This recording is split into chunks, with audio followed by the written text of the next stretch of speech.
What happens when a New York waitress, hiding from a dark past, is the only person in the room who understands a lie?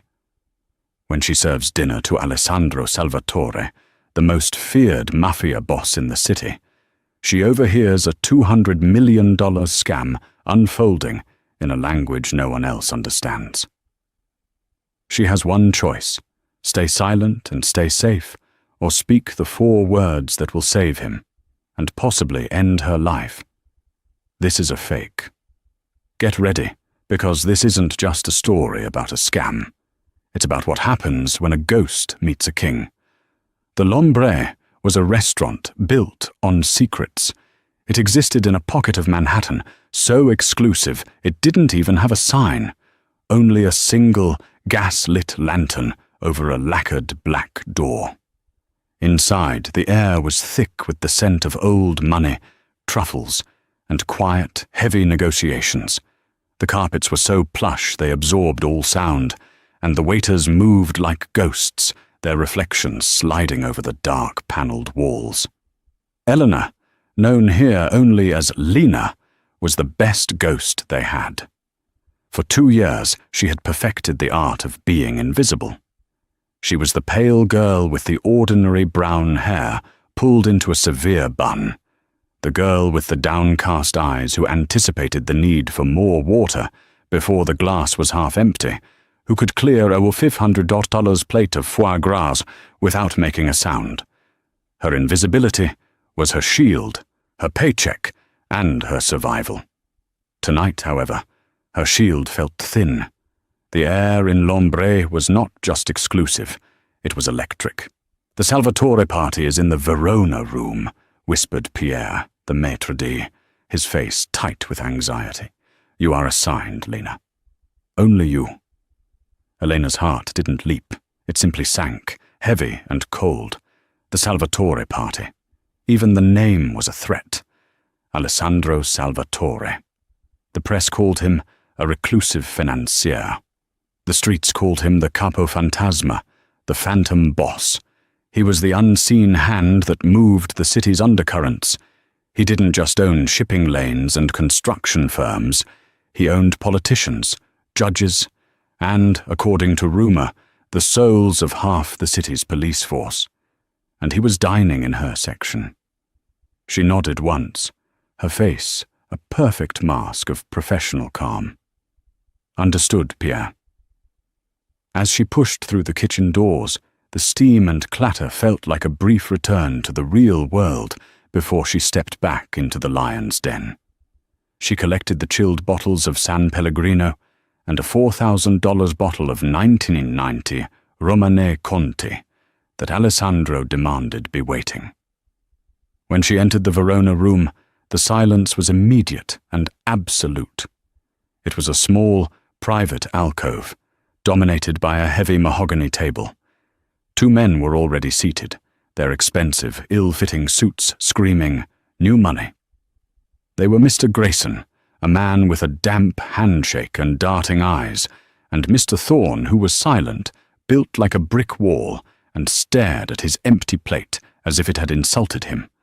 Then the door opened, and the room's temperature dropped.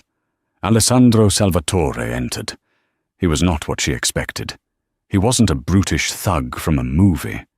He was tall, dressed in a bespoke charcoal suit so perfectly tailored it looked like a natural extension of his body. His black hair was touched with silver at the temples, and his eyes, a startling, icy blue, missed nothing. He moved with a lethal, predatory grace. He wasn't just in the room, he commanded it. With him were his 2 shadows, Marcus, his consigliere, an older man with the weary face of a scholar, and Luca, his personal bodyguard, who looked like he hadn't smiled since birth. Luca's eyes met Eleanor's for one terrifying second, scanned her from head to toe in a clinical assessment of threat, and dismissed her. She was just the waitress. She was invisible. "Mr. Salvatore, a pleasure," Grayson said, standing too quickly, his voice high and thin. Alessandro didn't answer. He simply sat at the head of the table, and Luca stood behind his right shoulder, perfectly still. "Let us begin," Alessandro said. His voice was a low, smooth baritone, laced with the gravel of old-world authority. Elena moved forward. This was the moment she'd dreaded, the wine service. Her hands, usually so steady, felt distant. She presented the bottle. Alessandro glanced at the label and gave a curt, almost imperceptible nod. As she began the ritual, the uncorking, the careful pour into the decanter, the conversation began, and Eleanor retreated into her invisible shell, listening only to the rhythm of the words, not their meaning. "As we discussed," Grayson said, "this is a unique opportunity, an asset beyond value." "I am not in the business of beyond value, Mr. Grayson," Alessandro replied, his voice cold. "I am in the business of numbers. The number we discussed was 200 million. Elena's hand didn't tremble. 200 million. Indeed, a trifle for what is being offered. Grayson laughed nervously. "My associates in the Gulf, they are very particular. They don't deal in wire transfers and banknotes. They deal in history, in legacy." Grayson pushed a heavy, velvet-lined box to the center of the table. A show of good faith, a private release. "This document, Mr. Salvatore, is the key." Elena finished decanting the wine. She poured a small tasting amount for Marcus, who swirled, sniffed, and nodded. She began to move around the table, pouring for Alessandro first. Grayson, attempting to build rapport, leaned in and said something in a low voice. It was Arabic, or rather, a butchered, embarrassing attempt at it. "Al-Hadiya min al-Sheikh," Grayson managed, mangling the vowels. "A gift from the Sheikh." Alessandro's face remained stone. He clearly didn't understand the words, only the intent.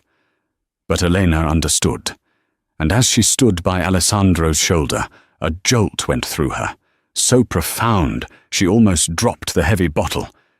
It wasn't Grayson's terrible pronunciation that shocked her. It was the quiet, contemptuous whisper that came from the other man. From Thorne. He hadn't moved, hadn't looked up from his plate, but he'd muttered just 2 words in a flawless, cutting dialect she knew as well as her own. A dialect that did not belong in a high-end deal. "Amsik al-Karuf," he whispered. "Seize the sheep." Elena froze. It was Egyptian street slang, a con man's phrase. It meant, the mark is ready to be fleeced. Her blood turned to ice. She kept pouring, her body on autopilot, but her mind was racing. This was a scam. These men were not representatives. They were predators. She finished pouring and stepped back, her heart hammering against her ribs, her mask of invisibility threatening to crack. For the next hour, Elena drifted in and out of the room, a phantom delivering plates of risotto bianco and seared scallops. Each time she entered, the tension was thicker. Grayson did all the talking, weaving a grand tapestry of lies. He spoke of a sovereign wealth fund in Dubai, of a lost collection of artifacts, and of mineral rights in a disputed territory that were unmenable by any public corporation, but could be privately acquired. The $200 million, he explained, was not a payment. It was a security deposit to unlock a vault in Geneva that held the true deeds. "This document," Grayson said, tapping the velvet box, "is the collateral. It is a 10th century Kufic manuscript, itself worth a fortune. But its real value is as a key. The Sheikh offers it to you as his partner." Alessandro Salvatore listened. He was a statue, his icy blue eyes fixed on Grayson, letting the man talk, letting him spin his web.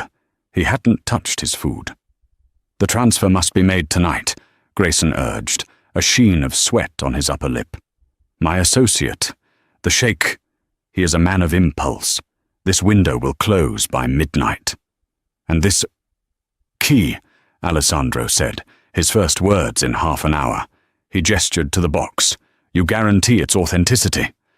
"Absolutely," Grayson proclaimed. "Authenticated by the finest experts. It is a sacred text, a promise." Thorne, the silent partner, shifted in his chair. He was the muscle, but he was also the expert. He was the one who really knew the con. Elena returned to clear the main courses. She moved to Alessandro's side. As she reached for his untouched plate, Grayson decided to add one more flourish of his cultural expertise. He opened the velvet box. Inside, resting on satin, was a small, leather-bound page. It was beautiful, covered in thick, angular Arabic script. "A masterpiece, isn't it?" Grayson said, his voice full of false reverence. Elena's eyes flicked to the page. She was not an art expert. She was not a historian. But for 10 years of her life, she had lived in Cairo. She had spent her childhood hiding in the dusty back rooms of the Khan El Khalili, her father, a cultural attaché who was more treasure hunter than diplomat. She had learned to read Kufic script before she could read English cursive. Her eyes scanned the page. It was beautiful, and it was old. But it wasn't a 10th century masterpiece. She recognized the slight hook on the Aleph character and the exaggerated curve of the nun. It was a specific style. She'd seen it before, on a piece her father had identified as a forgery from a notorious workshop. "The calligraphy is from the Al-Andalus period," Thorne said, speaking for the first time. His voice was a low rumble. "Infallible." Elena's gaze drifted from the script to the small, faded seal stamped in the bottom corner. It was a wax emblem depicting a stylized tree. Grayson was sliding a small, heavy laptop across the table. "The Geneva account is ready, Mr. Salvatore. Your transfer will authorize the release. 200 million. A simple keystroke." Alessandro looked at the document in the box. He looked at the laptop. Elena was clearing Grayson's plate. She could feel the vibration of Thorne's impatience next to her. He wanted this over. And then Thorne, believing himself safe in a room of ignorant Americans, muttered to Grayson again, his voice a low hiss of Arabic, "Yalla, al-sa'a tatakadam, akna al-ahmak, hurry up. The clock is ticking. Convince the fool." Elena's blood ran cold, but it was the seal that held her. It wasn't a palm, the symbol of a Gulf state. It was a cedar. She knew that seal. Her father had cursed that seal. It was the mark of the Cedar Triangle, a black market ring out of Beirut that specialized in creating authenticated forgeries, so perfect they could fool even the experts at Sotheby's. They didn't just fake art, they faked history. And they were dangerous. They were the reason her father... She blocked the memory. Alessandro Salvatore, the most powerful man in New York, was about to be scammed by the same ghosts who had shattered her life. He was reaching for the laptop. His fingers hovered over the keyboard. Elena's mind was a whirlwind. Stay invisible. Say nothing. Walk out. This is not your fight. He is a criminal. Let him be robbed. But it wasn't about him. It was about them. It was about the arrogant smirk she could hear in Thorne's voice, the reek of lies that felt so sickeningly familiar. Alessandro's finger moved toward the enter key. She had 1 second. She turned, her tray in her hand. She had to do something. She stumbled. It was a tiny, believable lapse in grace. Her foot caught on the thick carpet leg, and she pitched forward. The silver tray clattered, and a single crystal glass of ice water flew from its surface. It did not hit the laptop. It sailed past Alessandro's shoulder and shattered on the floor. But its contents, a spray of ice-cold water, arced perfectly, spattering across the open velvet box and the priceless 10th century document. "Ah!" Grayson shrieked, jumping back. "You clumsy! I am so sorry, Elena gasped, her voice full of panic. She lunged forward with a stack of linen napkins. Mr. Salvatore, please, let me... She leaned directly over Alessandro's shoulder, dabbing frantically at the velvet box. Thorne and Grayson were on their feet, furious. Alessandro hadn't moved. He was staring at her. Elena's head was down. She was close enough now. She didn't look at him. She looked at the laptop. Under the guise of a panicked apology, she whispered, her voice so low it was barely a breath. She spoke in perfect formal Arabic, the Arabic of scholars, not of the street. La tuwakie, Saidi, hadhi wathikat muzawara. Do not sign, sir. This is a fake document. The silence that fell was not like the others. This was a dead, airless void.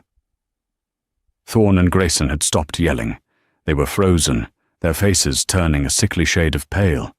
They hadn't heard what she said, but they knew what language she had used. Alessandro Salvatore did not move a muscle. Only his eyes, those chips of Antarctic ice, shifted. They moved from the waterlogged box to her face. His expression was unreadable. He replied, his own Arabic halting, the boardroom Arabic of a man who has learned just enough to negotiate oil deals. Mada kulti? What did you say? Elena knew, in that instant, there was no going back. Her invisibility was gone. She was exposed. She straightened up. She dropped the terrified waitress persona like a cloak. Her eyes, no longer downcast, met his. They were not brown, he realized. They were a deep, clear green. She switched to English, her voice as crisp and cold as the water she had spilled. I said, "Don't sign." She pointed a steady finger at the document where the water was making the ancient ink run. Real 10th century Kufich ink, made from carbon and gum Arabic, would not run. This ink, a modern chemical composite, was bleeding a faint, telltale blue. "This is a fake," she said, the words echoing the title she'd one day inspire. Grayson erupted. "This is insane! Alessandro, she's a waitress! She ruined—" "Shut up!" Alessandro commanded. He didn't shout. The words were quiet, and they slit the air. Grayson obeyed instantly. Alessandro's gaze remained locked on Eleanor. "Explain." "The ink is running," Eleanor said simply. "It's modern, but that's just the sloppy part." She pointed to the wax seal, now melting slightly from the water's contact. "That seal. You were told this was from a Dubai sovereign fund. That seal is the mark of the Cedar Triangle, a forgery ring out of Beirut. They specialized in faking Kufich and Andalusian manuscripts in the late 90s. They were frauds." She then turned her gaze to Thorne, who looked like he was about to be sick. "And him," she said, her voice dripping with the contempt she had hidden for so long. "He doesn't speak the polite, educated Arabic of a Gulf negotiator. He's been whispering to his partner in street-level Egyptian slang. Just before I spilled the water, he told Mr. Grayson to hurry up and convince the fool. You, Mr. Salvatore, are the fool." The truth landed in the room with the force of a physical blow. Thorne didn't wait. He wasn't a con man. He was the muscle. He lunged. He wasn't aiming for Elena. He was aiming for Alessandro. But he never had a chance. Luca, the bodyguard who had been a statue for 2 hours, moved. He was not a man. He was a bolt of lightning. In one fluid motion, he intercepted Thorne's lunge, blocked the small ceramic blade that had appeared in Thorne's hand, and slammed his palm into Thorne's throat. Thorne collapsed, choking, his face purple. At the same instant, Marcus, the quiet consigliere, had Mr. Grayson pinned against the wall, a small silver pistol pressed neatly against his temple. Grayson was sobbing, his fine suit ruined. It had taken less than 3 seconds. Elena hadn't even flinched. She just stood, her hands clasped behind her back, breathing evenly. The Verona room was silent again, save for Thorne's gagging. Alessandro Salvatore slowly rose from his chair. He walked around the table, his expensive shoes silent on the thick carpet. He stopped directly in front of Elena. He was a full head taller than her. He looked down at her, his blue eyes searching her face, dissecting her. He was not grateful. He was not angry. He was calculating.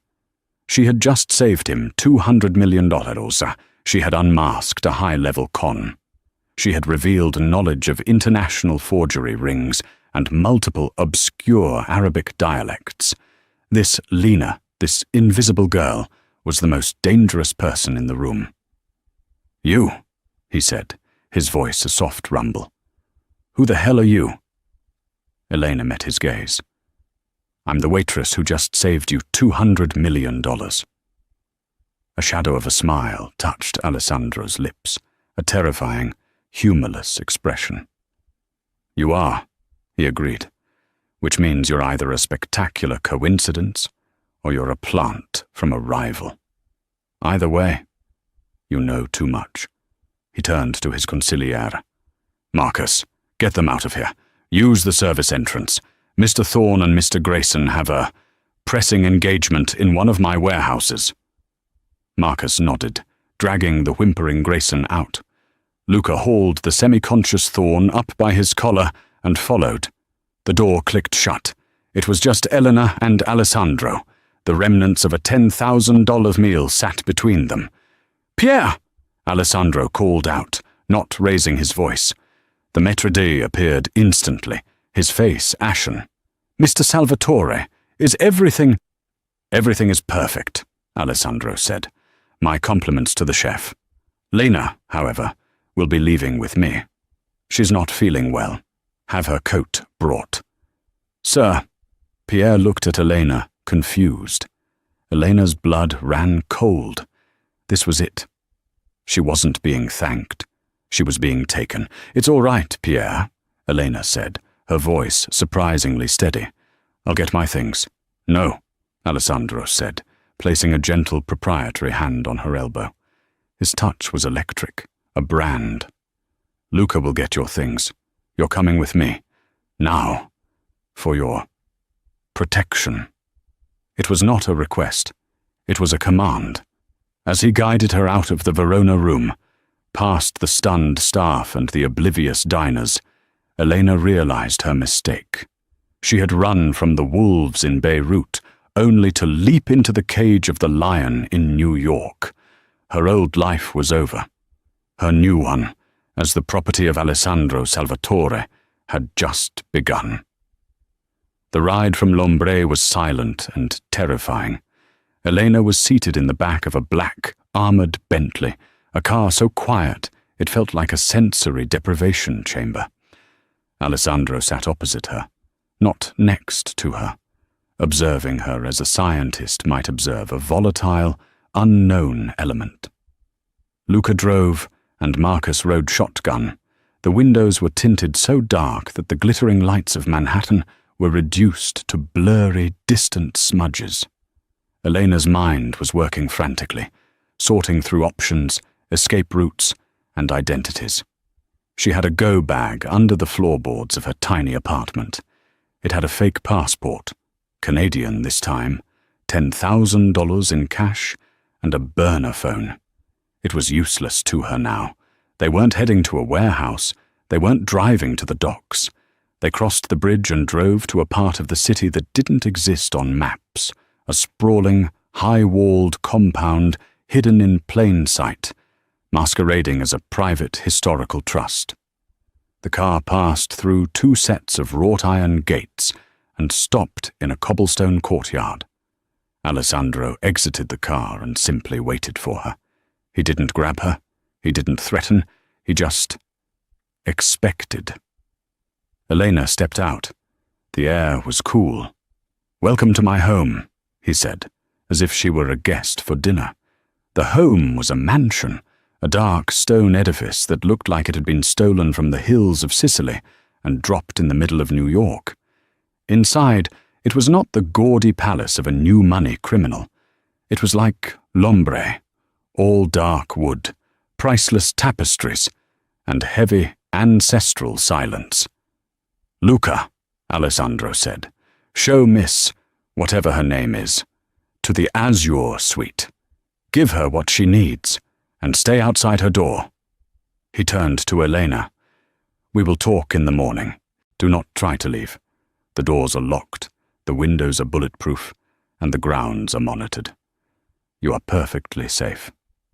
From everyone but me." He walked away, disappearing down a long, shadowed hall. The Azure suite was not a bedroom. It was an apartment. It was larger than her entire building. It had a four-poster bed, a fireplace, a walk-in closet stocked with new designer clothes in her approximate size, and a bathroom made of white marble.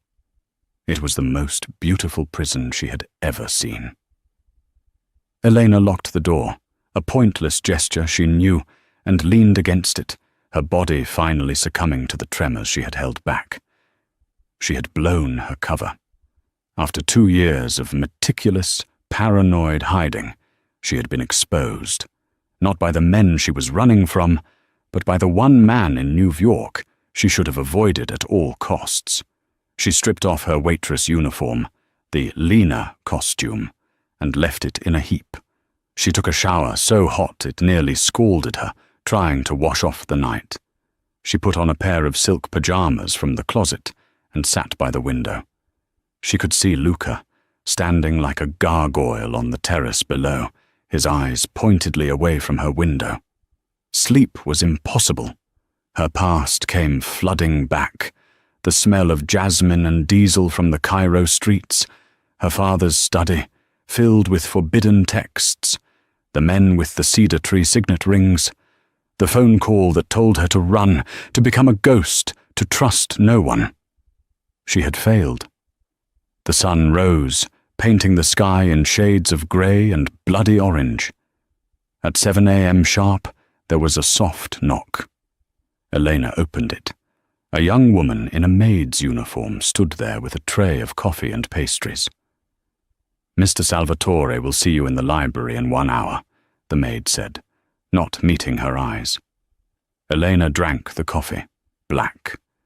She dressed in a pair of the provided black trousers and a cashmere sweater. She felt like an imposter. She brushed out her hair, letting it fall past her shoulders. The severe bun was gone. When she entered the library, guided by Luca, Alessandro was waiting. He was dressed in a simple white shirt, sleeves rolled up, revealing tanned, powerful forearms. He was not the Capofantasma this morning. He looked like a CEO, a ruthless one. The library was 2 stories, filled with thousands of leather-bound books. Marcus was there, standing by a desk, holding a slim folder. "Good morning," Alessandro said. "Do you have a name? Or shall I keep calling you Waitress?" "Elena," she said. "Elena, a beautiful name. It's a shame it's a lie." Elena tensed. "It's my name." "Is it?" Alessandro took the folder from Marcus. "We were busy last night, while you were resting. We ran your face through every database we have. We ran your fingerprints from the wine glass you held." He tossed the folder on the desk. It was empty. "Nothing," he said, a note of frustrated admiration in his voice. "Lena, the waitress at Lombre, was hired 2 years ago with a driver's license and a social security number that, well, they exist, but the person they belong to doesn't. No school records, no credit history, no past. You are a ghost." He leaned against the desk, crossing his arms. "So I ask you again, Elena the ghost, who are you, and what were you doing in that room?" Elena raised her chin. "I told you, I was a waitress, and the Arabic, the knowledge of 90s-era Beirut forgery rings. I studied," she lied weakly. Alessandro laughed. It was a cold, sharp sound. "You studied? You are a brilliant liar, Elena, but not that brilliant. Last night you saved me from a $200 million loss. That buys you one, and only one, chance to tell me the truth. If you lie to me again, I will hand you to Luca, and he will find out who you are, and you will not enjoy his methods. Do you understand?" Elena looked at Luca, who was watching her with dead, patient eyes. She believed him. She took a breath. "I can't tell you. It's not. You don't know who you're dealing with." "Oh?" Alessandro's interest was piqued. "You mean Thorne and Grayson? They are currently explaining themselves. Thorne, it turns out, is very talkative when properly motivated. He works for a group. He calls them Al-Assad, the Lion."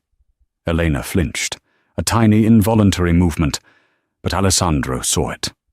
"No," she whispered. "Not Al-Assad. Al-Sakr. The Falcon," Alessandro corrected himself, his eyes lighting up. "He had her. The Falcon. Yes, you know them." Elena sagged. The jig was up. "You call them the Falcon. I've heard them called the Scimitar. They are the ones I'm running from." Alessandro absorbed her words, his expression shifting from suspicion to intense, calculating focus. He waved a dismissive hand. Luca and Marcus exited the library, closing the heavy oak doors behind them, encasing Alessandro and Elena in a soundproof tomb of literature. "You're running from them," Alessandro stated. "It wasn't a question. The men who tried to scam me are the men you are hiding from. That is a very interesting coincidence." "It wasn't a coincidence," Elena said, her voice low. She was tired. The adrenaline was gone, leaving only a bone-deep weariness. "They operate in the world of high-value antiquities and historical assets. That's their hunting ground. It was my father's world." She walked to the window, looking out over the manicured, prison-like garden. "My name is Elena Rostova. My father, he was Dr. Mikhail Rostov. He was a cultural attaché at the embassy in Cairo, but that was his cover. He was an antiquities expert, the best in the world. Museums, governments, private collectors, they all used him to authenticate priceless artifacts." Alessandro listened, his stillness unnerving. "About 3 years ago, he was approached by them. The Scimitar. They wanted him to authenticate a forgery, a massive one, a lost charter they discovered, which would have given them false claim to a massive oil reserve. It was $1 billion con. My father, he was an academic. He was proud. He refused." She paused, the memory still sharp. "They don't take no for an answer. They framed him. They manufactured evidence that he was the forger, that he was the one trying to defraud the Egyptian government. They ruined his name. But that wasn't enough. They killed him," Alessandro said. "Yes," Elena whispered. "They staged it as a suicide. But before they did, he called me. He told me to run. He said they wouldn't just kill him. They would come for me. He had a ledger, a black book where he documented every dealing he ever had, including all his research on their operations, their forgeries, their contacts, their front companies. He told me he'd hidden it. And they think you have it," Alessandro concluded. "They think I have it," she confirmed, turning to face him. "So I ran. I disappeared. I burned my identity, used every skill my father taught me, the languages, the history, to become someone else, to become no one. I became Lena, the invisible waitress, hiding in the one city big enough to get lost in." She looked him in the eye. "Until last night, when I saw that seal, the Cedar Triangle. That was one of their front groups. I knew it. I saw them trying to pull the same kind of scam they use to ruin my father. I couldn't let it happen. I couldn't stay invisible." The library was silent. Alessandro stared at her, truly seeing her for the first time. Not as a waitress, not as a con artist, but as a survivor. A woman who had been through the fire and come out as tempered steel. "Thorne and Grayson," he said finally. "They were just tools. Low level. Yes, they were disposable. The scimitar has operatives everywhere. In banks, auction houses, shipping. They are a syndicate, just like yours. Only they deal in lies, not whatever it is you deal in." A flicker of respect entered Alessandro's eyes. "My world and theirs just collided, Elena. They didn't just try to steal 200 million. They tried to steal from me, Alessandro Salvatore. They brought their war to my city, and now they've brought their number one target," he gestured to her, "into my home." He pushed off the desk and began to pace, his energy filling the room. He was no longer a CEO. He was the Capo Fantasma, and his territory had been invaded. "They failed their con," he reasoned, thinking aloud. "They will know why it failed. They will know someone intervened. They will be looking for the person who spoke Arabic and identified their forgery." "They'll be looking for me," Elena said. "They'll trace it back to the restaurant. They'll find Lena." "But Lena has vanished," Alessandro countered, "along with her boss, Mr. Salvatore. They will assume I took you, which I did." He stopped in front of her. "Which means they are now my enemy. And you are my asset. You know their methods. You know their symbols. You are the key to dismantling them." Elena's heart hammered. What are you proposing?" "This is no longer your gilded cage, Elena. It's your fortress. You are under my protection, and you will work for me." "Work for you? How?" "You will be my consultant, my personal interpreter in this new war. You will use everything your father taught you. You will help me hunt them down. We will find this ledger, and we will expose them from the ground up." "And in return?" she asked, her voice shaking. "In return," Alessandro said, his voice dropping, "I will give you the one thing you want more than anything." He stepped closer, close enough that she could feel the heat radiating from his body. He was dangerously, overwhelmingly present. "I will give you revenge." The air crackled between them. This was a new deal, a different kind of cage. He was offering her a sword. "They will hunt you," he warned. "They will try to kill you." "They've been trying to kill me for 2 years," Elena replied, her voice hardening. "The only difference is now. I'm ready to hunt them back." A slow, genuine smile spread across Alessandro's face. It transformed him, made him look almost human. "Good, because I'm not just going to give you revenge, Elena. I'm going to give you justice, the Salvatore kind." The dynamic in the mansion shifted overnight. Elena was no longer a prisoner. She was a partner. A closely guarded, high-value partner. She was moved from the guest suite to a room in Alessandro's private wing. Luca was no longer her jailer. He was her shadow, assigned to protect her life with his own. Alessandro's war room was a high-tech bunker beneath the library. For the first time, Elena saw the true scope of the Salvatore operation. It wasn't just thugs and construction.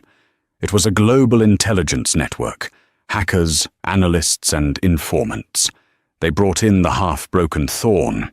Elena, standing beside Alessandro, looked at the man who had called her boss a fool.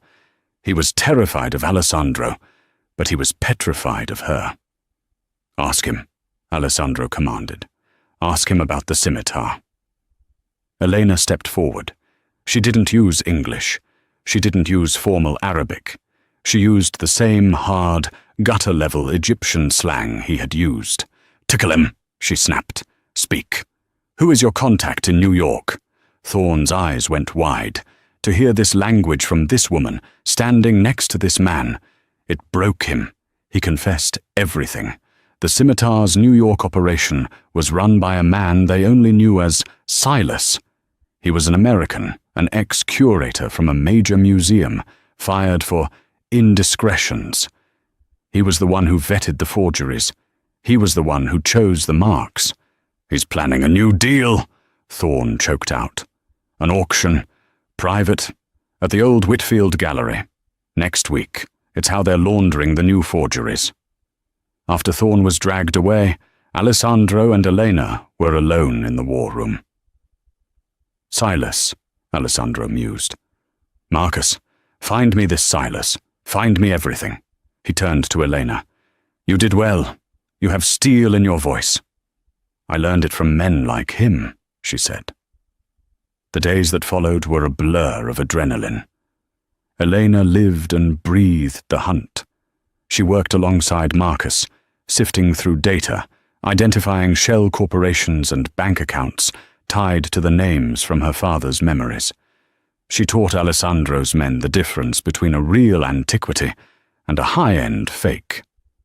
She and Alessandro worked side by side, long into the night, fueled by coffee and a shared, obsessive energy. She saw the man behind the capo. He was brilliant, strategic, and utterly ruthless. He, in turn, saw her. He saw her intelligence, her courage, and the deep, abiding wound from her past. One evening they were reviewing shipping manifests in the library. "You're not just doing this for your father," he said, not looking up from a file. "He was my father," she said defensively. "He's been gone for 3 years. You're not just running from something. You're running to something." "What is it?" Elena hesitated. "I'm running to be free, to stop looking over my shoulder, to have a life that is my own." Alessandro finally looked up, his blue eyes intense. "Freedom isn't given, Elena. It's taken. You're taking it back, one day at a time. I respect that." The small, grudging admission felt more intimate than a kiss. The air between them was thick with an unspoken, dangerous chemistry. He was the dark night protector she never knew she needed. She was the brilliant, unexpected light in his dark world. The Scimitar, however, did not remain idle. They knew their $200 million con had failed. They knew their men, Grayson and Thorne, had vanished. And they knew a waitress was involved. The attack came on a Tuesday. Alessandro had insisted Elena get some air. They were walking in the walled garden, Luca 10 paces behind, when Elena felt it. A flicker of light. It wasn't a camera. It was a glint. "Sniper!" she screamed, tackling Alessandro Salvatore, the most feared man in the city, to the ground. She was a second too late. A high-velocity round cracked the air where Alessandro's head had been, shattering a stone urn behind them. "Down!" Luca roared, drawing his weapon and returning fire toward a distant rooftop. Another shot, and another. They were pinned. Alessandro, recovering from the shock of being tackled by her, reacted instantly. He didn't run for cover. He covered her. He rolled, pulling her beneath his own larger, stronger body, shielding her from the gunfire. "You're okay," he growled in her ear, his voice a low vibration against her body. "They won't get through me." She was pressed against his chest, her face buried in his suit, which smelled of expensive cologne and ozone. She could feel the steady, powerful thump of his heart against her cheek. He was completely calm. Luca was on his comms, roaring orders. "Hostile east wall! All units converge!" More shots rained down, chipping the stone balustrade they were hiding behind. "You saved my life," Alessandro murmured, his breath hot on her ear. "We're not safe yet," she panted, her terror mixing with a strange, intoxicating rush. "We will be." A volley of gunfire erupted from the house as Alessandro's security team engaged the sniper. The shooting stopped. After a long, tense silence, Luca's voice came over the comms. "Target neutralized, boss. The perimeter is secure." Alessandro did not move for a long moment. He just stayed there, shielding her, breathing her in.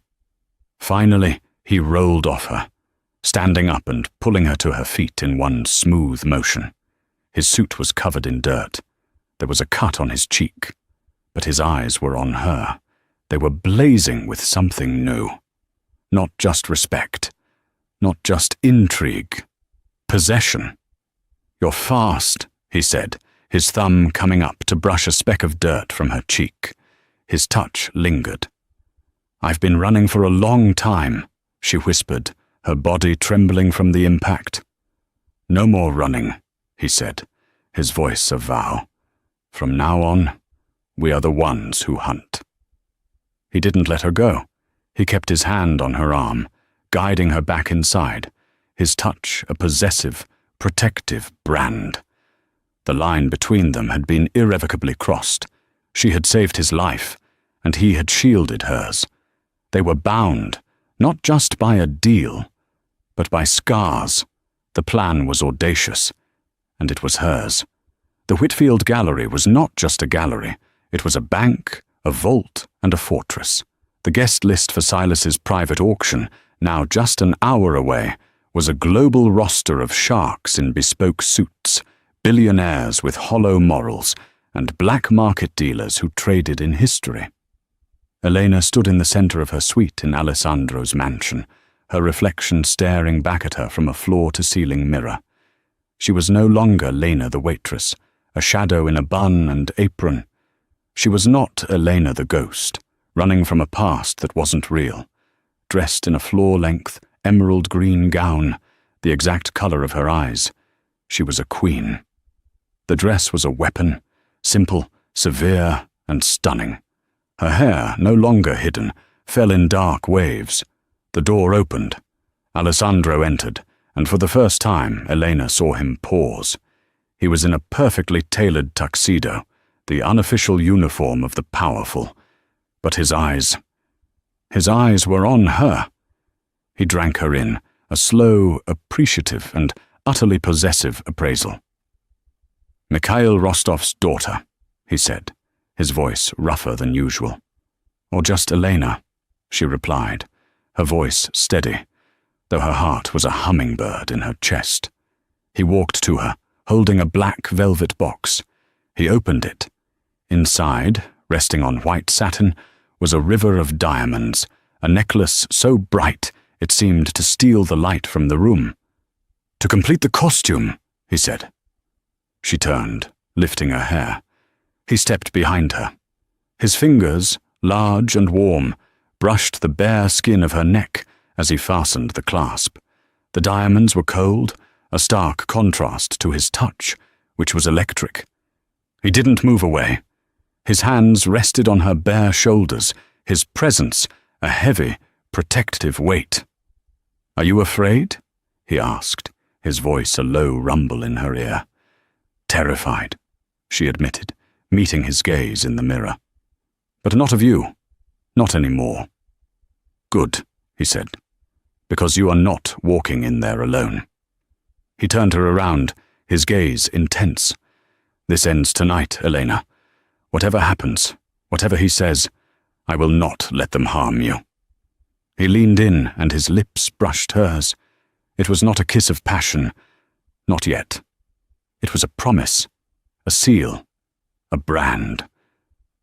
The Whitfield Gallery was a gleaming, cold cathedral of white marble and glass. The air was hushed, the only sound the clinking of champagne flutes and the murmur of vast fortunes. Silas met them in a private viewing room on the 3rd floor, a sterile white box dominated by a single, spotlighted sculpture. Silas, the ex-curator, was slick and handsome, with the easy smile and dead eyes of a sociopath. "Miss Rostova," he smiled, gliding towards them. "A distinct and unexpected pleasure. And your associate." He gave Alessandro a dismissive glance, mistaking him for a brutish bodyguard, a wealthy gorilla on a leash. It was a fatal underestimation. "Let's get this over with, Silas," Elena said, her voice laced with a tremor she didn't have to fake. Of course. Nerves are to be expected, he soothed, his condescension thick. The merchandise? With a steady hand, Eleanor produced the single, aged page, a brilliant forgery created by Alessandro's own network, detailing 2 of the scimitar's known buyers. Silas took it, his eyes lighting up with greed. He examined it under a loupe, his smile widening. Impressive. Your father's work, no doubt. The man was a true artist. He looked up. My client will be very pleased. He's just arriving now. The door behind them hissed open. But it wasn't a client. It was 2 of the scimitar's guards, large men in dark suits, their hands inside their jackets. Alessandro didn't flinch, but Elena felt his entire body go rigid beside her. A trap, Alessandro murmured. A reclamation, Silas corrected, his slimy persona vanishing, replaced by cold malice. You didn't really think I'd let you leave, did you? You've been a ghost for 2 years, Elena, a loose end. We've been looking for you for a long time. He stepped closer. The ledger. The real one. Where is it? Right here, Alessandro said. He didn't look at Silas. He looked at Elena. He tapped the small emerald pin on his lapel, a gift from her, matching her dress. It was a microphone. Luca. Now. For a split second. Nothing. Silas smirked. No one is coming to save. The world ended. The gallery's fire alarms blared, a deafening shriek. The lights cut out, plunging the room into darkness, only to be replaced by the pulsing, chaotic flashes of red emergency strobes. Outside the room, Elena could hear screams and the crash of glass. Silas, in a panic, lunged for Elena. Get her! He never touched her. Alessandro moved. He was not a man. He was a shadow, a force of nature. In the flashing red light, Elena saw a tableau of violence. Alessandro intercepted Silas's lunge with a brutal, efficient strike to the throat that sent Silas sprawling, choking. One guard raised his weapon. Alessandro was already moving, disarming him with a sharp crack of bone. The second guard turned, but Luca was suddenly there, having entered through a side door, a silent, dark angel of death. It was not a brawl. It was an execution. In less than 10 seconds, the room was still. The alarms were silent, cut off at the source. The only sound was Silas, wheezing on the white marble floor. Alessandro stood over him, straightening his tuxedo cuffs. He was untouched. He looked at the gasping man, his face a mask of cold fury. "The war is over," Alessandro growled. You idiot," Silas choked, blood flecking his lips. He started to laugh, a wet, rattling sound that turned Elena's blood to ice. "You think this was about 200 million? About you? You were just a client, a mark." His eyes, wild with hatred, found Elena. "It was always about her." "Me?" Elena stepped forward, her voice a whisper. "The ledger." Silas coughed, his laughter turning manic. "You're trying to clear your father's name. You poor, pathetic girl. You've been running around, hiding like a rat, all to protect the good name of Mikhail Rostov." He spat a bloody laugh. "That ledger doesn't clear him. It implicates him." "Liar," Elena whispered, the word hollow. "It's the truth," Silas shrieked, energized by his final, terrible act of vengeance. "Your father wasn't framed, you stupid girl. He was a partner. He was our best forger. He got greedy, tried to double-cross us, so we suicided him. That ledger? It has every transaction he ever made. He's the one who ran the Cedar Triangle. He's the one who built the scimitar." The words were like acid, dissolving the very foundation of her world. Her father, her hero, the man whose memory she was avenging. "He was a monster," Silas gasped. "And you're the one who believed his lies. He's the devil, and you've been protecting his legacy." Elena couldn't breathe. The room tilted. Her father, her quest, her entire life. It was a lie, a cheap, cruel forgery. She wasn't just crying. She was unmaking, shattering from the inside out. Alessandro watched her. His face was hard, unreadable. He saw her break. He looked down at Silas, who was still grinning. He ended the confrontation with a single, sharp, final movement. The door burst open, and Luca and his team flooded in, weapons drawn. "We're clear, boss. The gallery is locked down. We have his network." But Alessandro and Elena were in their own world. The tactical victory was hollow in the face of her personal, emotional desolation. He walked to her. She was staring at nothing, tears streaming down her face, the diamond necklace a mockery of her father's lies. He put his hands on her shoulders, his grip firm, grounding her, forcing her to look at him. "Elena, look at me." Her green eyes, shattered and lost, met his. "He's gone," Alessandro said, his voice firm but not unkind. "That man is dead. The story you told yourself is dead. The lies are dead." She choked on a sob, and he pulled her into him. He didn't hold her like she was glass. He held her like she was an anchor, holding her fast as her world dissolved. He pressed her face into his suit, his hand moving to the back of her head, shielding her. "Your father's legacy is his," he said, his voice a low vibration against her ear. "His sins are not yours. Do you hear me?" She nodded, clinging to him. "You are not your father's daughter," he said, pulling her back just enough to look at her. "You are not Lena, the waitress.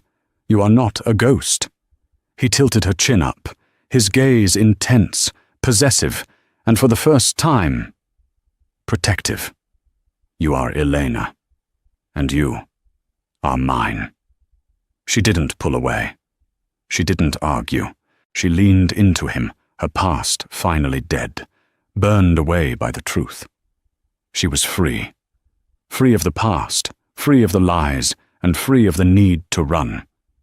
She had traded her cage of fear for a fortress, a life at the side of the only man who saw her for who she truly was. She was no longer invisible. She was the woman who had saved the Don, and in the ashes of her father's lies, she had finally found herself.